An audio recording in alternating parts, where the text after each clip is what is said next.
que tu vas à une soirée. Tu vas dans un endroit, tu vas assister à des funérailles.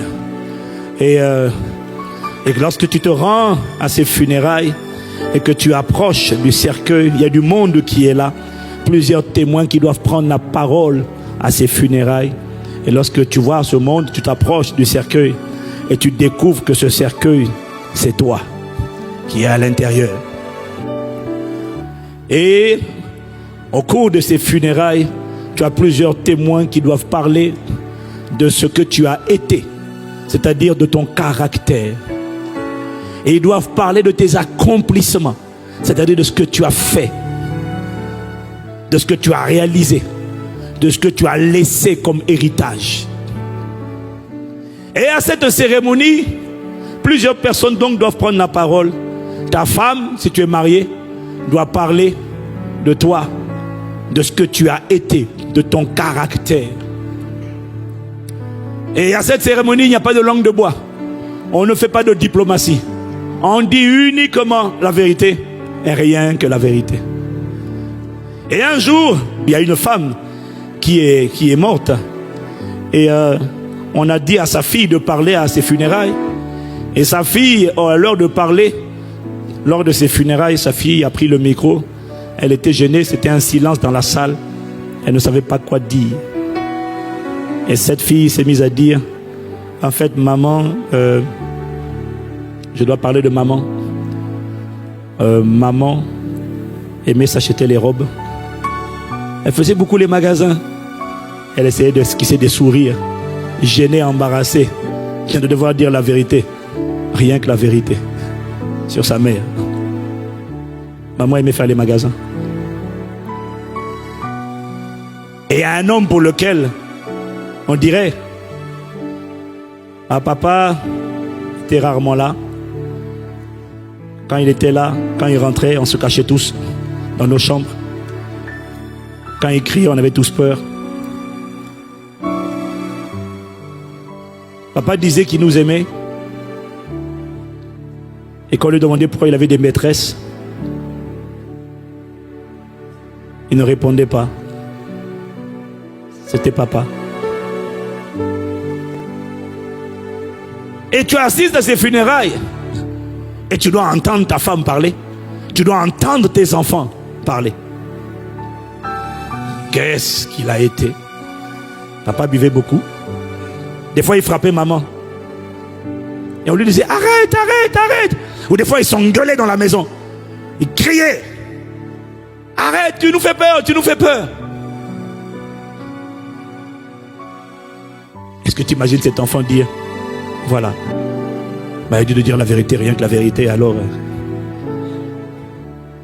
Mais sinon, ça lui arrivait d'être gentil quand même. Voilà, pour résumer, papa criait tout le temps. Que dirait ta femme? Que diraient tes frères et tes sœurs biologiques? Que diraient tes enfants?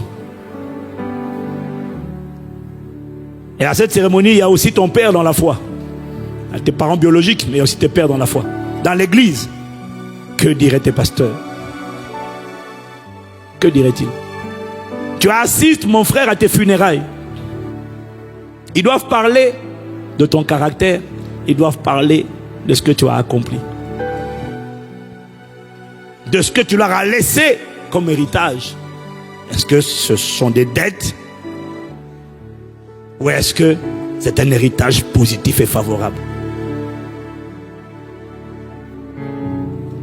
À cette cérémonie, donc, différents types de personnes doivent parler. Famille, enfants, conjoints, pasteur ou un pilier dans l'église. À cette cérémonie, les collègues de travail doivent parler de ton caractère et de ce que tu as fait comme travail.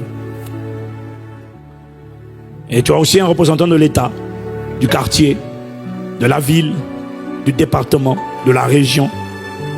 Mais bref, un représentant de la communauté ou du pays. Alors le Saint-Esprit m'a rappelé ce matin, il m'a dit, Si ton enterrement avait lieu aujourd'hui, qu'est-ce que ces personnes diraient?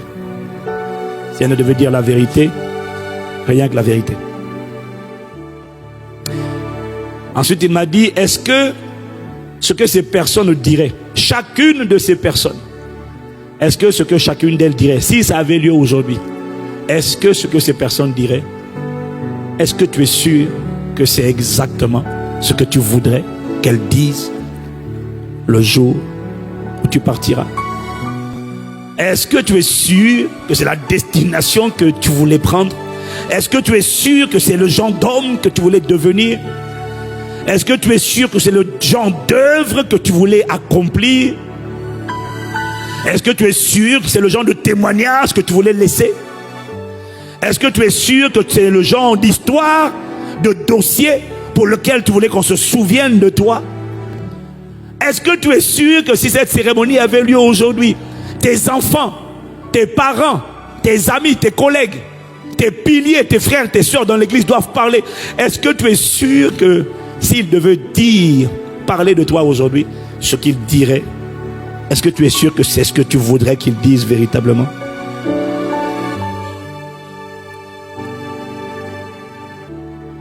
C'est une question, mon frère, que tu dois te poser.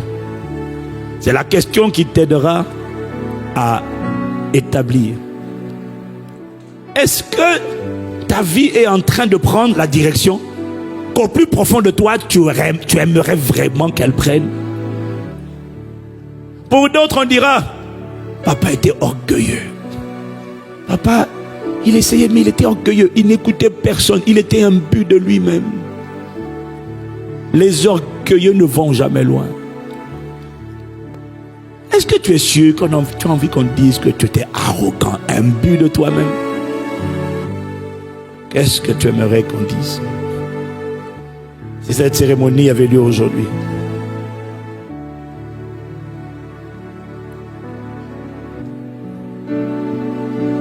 Est-ce que tu es sûr que ce que tu es devenu aujourd'hui est quelque chose de désiré ou quelque chose de subi? Est-ce que tu as subi ou est-ce que tu as désiré être là où tu es? Si cette cérémonie avait lieu aujourd'hui, bien-aimé, c'est un rendez-vous. Je tiens à te dire que cet exercice que je te dis de faire ce soir ne sera pas, un jour viendra où cet exercice ne sera pas une simulation comme aujourd'hui. Un jour viendra où cet exercice sera réel. Ça ne sera plus une simulation.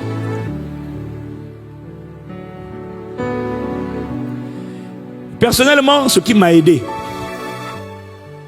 et je me rappelle quand j'ai fait faire cet exercice à quelques-uns de mes pasteurs, des frères qui sont devenus pasteurs aujourd'hui, je leur disais, j'ai mis un papier et j'ai dit, écris ce qu'on dirait aujourd'hui. J'ai écrit ça dans le livre, il faut que ça change.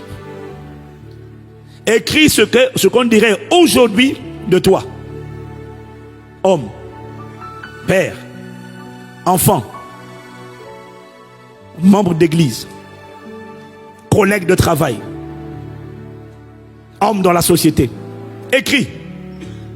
Ça, c'était dans une colonne. Et dans l'autre colonne, si jamais ce qu'on dirait aujourd'hui n'est pas du tout ce que tu voudrais qu'on dise,